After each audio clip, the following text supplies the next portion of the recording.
boneca chamada Pepuca, a que lle gustaba moito viaxar. Vivía nunha pequena vila ao pé das montañas, acompañada das súas mascotas. A súa cor preferida era o vermello. Encantáballe xogar ao escribir contos e xogar ao fútbol. Un día de verán, Pepuca viaxou á vila veciña e coñeceu a un monstro do que namorou. Pouco despois fixéronse mozos e comezaron a saír xuntos. Era o monstro máis querido e sempre axudaba a todo o mundo cun sorriso, con palabras bonitas e moitas promesas. Fixo que Pepuca enamorara dele. Seremos felices e comeremos felices. Pepuca, se me acompañas, dareiche a lúa e as estrelas, e seremos xuntos e pesores, para ver dende ali o voo dos paxariños no seu coche. Ai, monstro, que boiño eres! Un día o monstro dixolle a Pepuca: No. Naquel momento todo era maravilloso.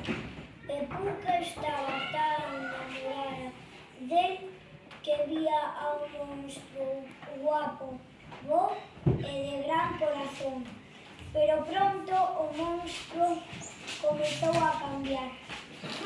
Trataba a Pepuca con desprezo, berros e malos modos. Fea, tonta, non serves para nada.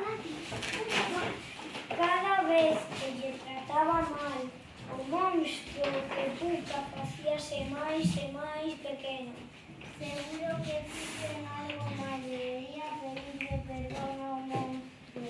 Pepuca era moi intelixente e de gran corazón, pero co tempo comezou a verse fea, tonta e que non servía para nada. Son fea, tonta e non servo para nada.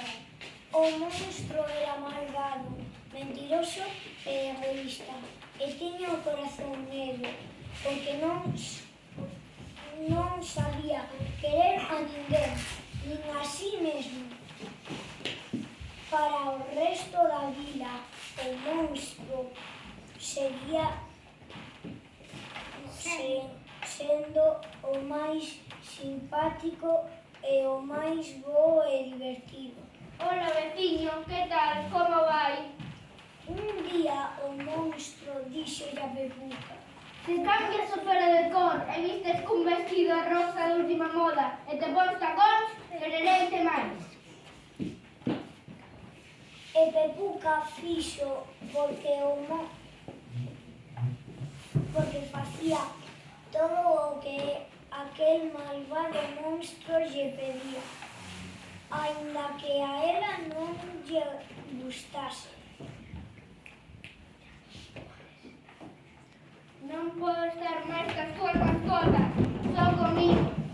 E Pepuca seguía facéndolle caso, cada vez máis triste e soa e infeliz.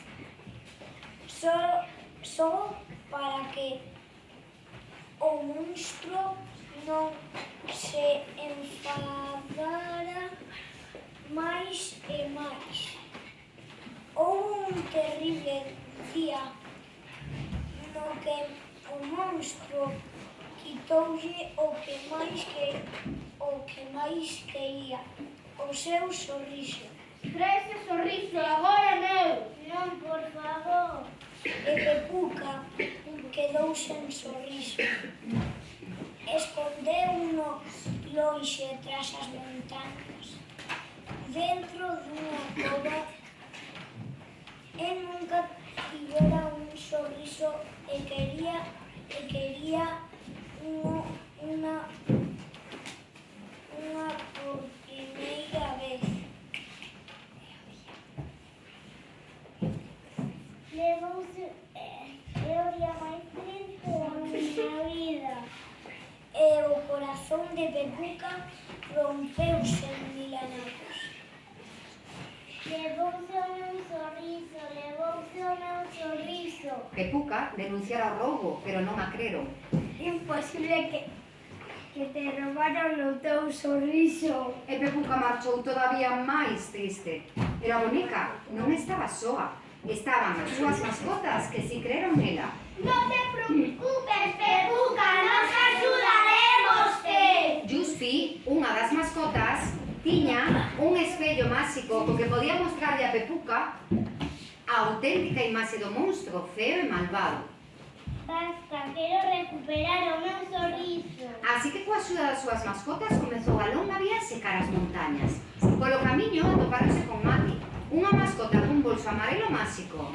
Hola, mascota, e non terás un sorriso e que o monstro levou comer. Sí, claro, tengo un ornibolso mágico. Toma, pregunta. Pepuca foi moi valente e, aínda que tiña medo, xunto coas súas mascotas subiu as montañas e atravesou lagos e bosques. Andiveron día e noite, por fin chegaron á cova do monstro. Non podemos chegar á súa cova. Hai unha gran muralla. Pepuca, ten unha escalera mágica. A boneca colocou a escaleira e atravesou a muralla. Por fin